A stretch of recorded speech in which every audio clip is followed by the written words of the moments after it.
First, kumuha lang po kayo ng baso and punuin po ng tubig yung baso na yon. Okay guys, so simpleng senyales po ng rabies.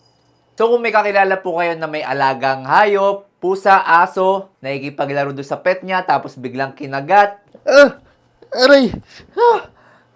tapos napansin nyo, nag-iiba bigla yung ugali, ito po yung pwede nyo gawin para ma-check kung posibleng meron siyang rabies. So first, kumuha lang po kayo ng baso and punuin po ng tubig yung baso na yon. Tapos iabot nyo lang po or ialok nyo po yung tubig na yun dun sa kakilala nyo. Pre, mukha akong tubig. Gusto mo? Hindi, okay. Okay lang, pre. Pag siya ay nakaramdam ng takot o kaya parang hindi malunok yung tubig, minsan parang nag-i-spasm or tumitigas yung lalamunan. Try ko.